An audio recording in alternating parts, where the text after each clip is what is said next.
There's a phrase that says, don't bite the hand that feeds you. I'm sure most of you may know about this phrase. It simply means that when someone does something good to you, supports you, give you a job, give you money, be grateful. I am concerned about things that's happening today in the employment world.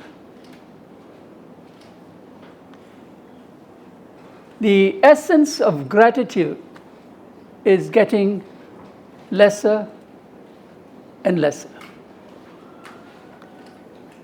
The issue of dishonesty is rising and rising. If you go to companies, organizations, what do you have? You have people who are working for you sincerely. You also have people who are pretending to work. You may have noticed when you walk by and you see somebody on the internet, you may assume they are doing some work for you. But that may not be the case. Dishonesty takes place in every organization, and it is making the organization lose a lot of money. For example, forging invoices, producing medical certs when they are fit to work. I'm sure you have experienced that. You can go to a doctor, get an MC, come back, I am sick. Are you sick? Are you not fit to work? You lie when you feel that you have done an error. Things go on and on and on for the purpose of being dishonest. But what puzzles me is this. Do they realize that all this behavior can lead them to legal consequences? Serious legal consequences. Do they realize that? Let me explain to you one or two cases. Sad, but it's true. This year, 2025, a 38-year-old woman, unemployed, stole essential items, bread, soya milk, butter. Why? She was unemployed. She had a 6-month-old baby. She had a 76-year-old father who was sick. In desperation, she stole. She was convicted 3 months in prison.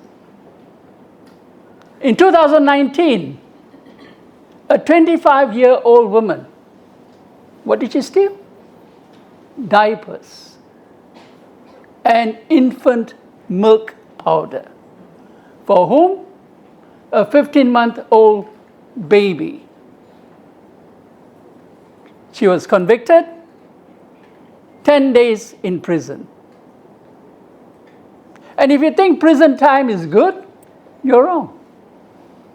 It's not exciting at all. As you enter the prison walls, you have to change your clothes, you get into the cell, you meet other hardcore criminals. It's not a personal experience that you want to come out and share with others. It's tough. But I ask myself this question. They are unemployed. And what they stole is not for themselves. It's for the benefit of other people. The people in the workplace, what is their desperation?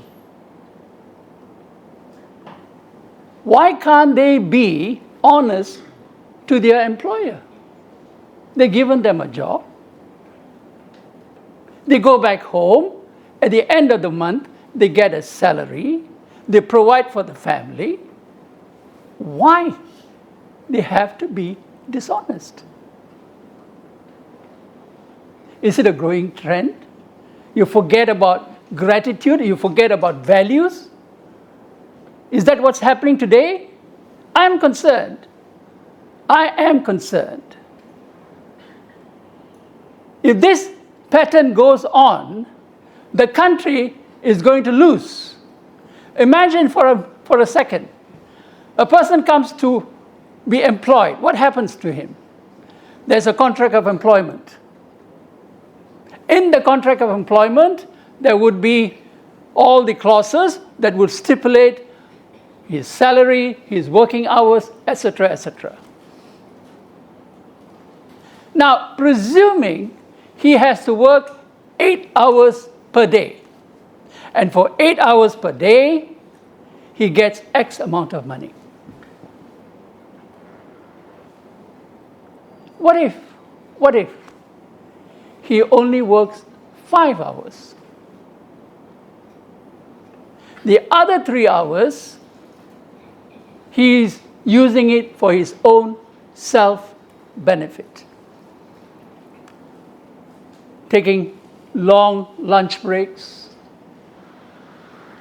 making personal phone calls, surfing the net, emails. If you accumulate all this time, what do you have? That person is actually stealing from the employer. In the first instance, when they forge documents, when they forge medical certs, yes, you can charge him in court. But on the second perspective, when he steals time, can you charge him in court? The answer is no. That's not a crime. So he gets away free. The maximum is a misconduct.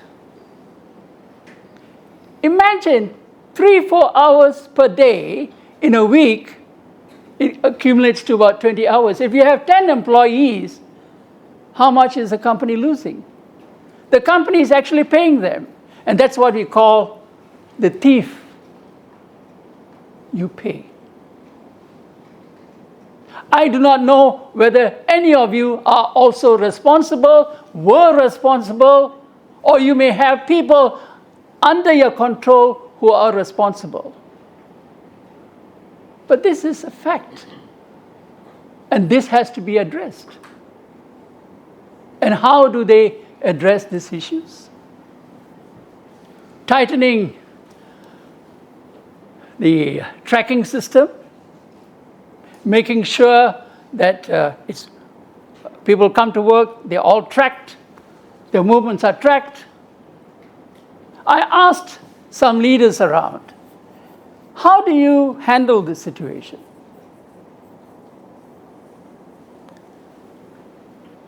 A common answer was given to me. Number one, these are leaders here, people who have people working for them, under their charge. Number one, they said, ignore. Ignore. Yes, ignore. You mean to say you ignore a person, you know he's watching the internet that's not connected to your work? Yeah, ignore. You mean to say you know that he is calling his friends, spending time while he's working? Yeah, ignore. Why ignore? Because he said, well, it's a very small group of people. It's not going to change. Why do you want to ruffle up the system? Everything is going smooth. Fine. Leave it as it is. Don't change. But I tell him, if you don't change, what's going to happen is that particular person is going to take control over the situation. And just like him, he is going to influence the others. Statistics shows that in any organization, 30% of employees are driven with a purpose. 30% are loyal, are disciplined. 50% are neither here nor there. 20% have decided they want to leave. They're just waiting for the right moment. And if you allow this manner to go on, the 20% will influence the 50%. That's not a good idea. That's not a good idea. The second answer that I got was, well, tighten the system. Have zero tolerance policy. In your contract of employment, make it clear that if you're caught, you're terminated. I said, are you sure? You're caught, you're terminated. That means you will possibly face a legal challenge by the employee. Unless you can monitor his movements over a period of time, unless you can make sure that he's only watching the internet, not for the company's purpose, for his own purpose, you have to track. And that's going to be tiring. It's not going to be that easy. So the solutions that was given, which is still existing today, what you're doing is you're creating a culture that's more robotic. Imagine people coming to work. Some of them have to leave as early as 7 in the morning to reach 9. And by the time they go back home, it will be at least 7 p.m. Spend a couple of hours with the family, back to the routine again. So the workplace is important for them. And if you create an environment that causes stress, that's not going to be helpful. It's going to cause mental health problems. And you do not want a society have people going around depressed. Many who have been interviewed, when they leave, when you ask them, why do you leave the job? You can't handle the job? No, I can't handle the boss. The job is fine, but they can't handle the job. So if you look at the perspective around, what do you have? It's not about tightening the systems. No. It's about looking inwards. You, as the leader, you have to now address the problem. The problem could be you, not the employees. If a leader comes to work, if a leader feels that his motive is to ensure that the growth of his employees are his first priority, he will definitely build a connection with them. But if a leader comes and says, my growth is more important than them, then he will make sure they remain where they are. They will not allow them to grow. Just remain as followers.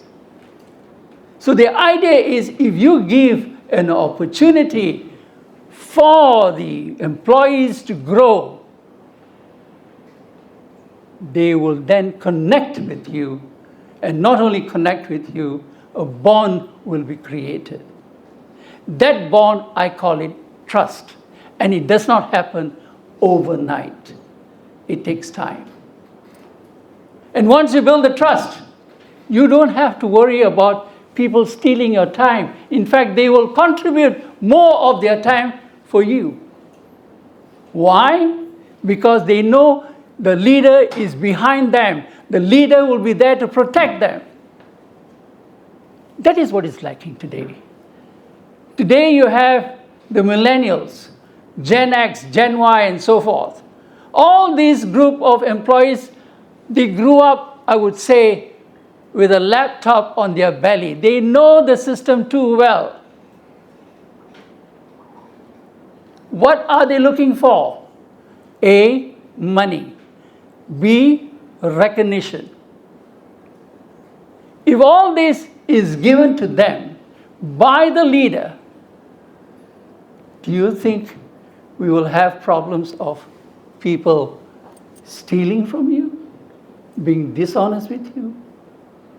I would definitely say no. So, ladies and gentlemen, I hope I have stirred some emotions in you.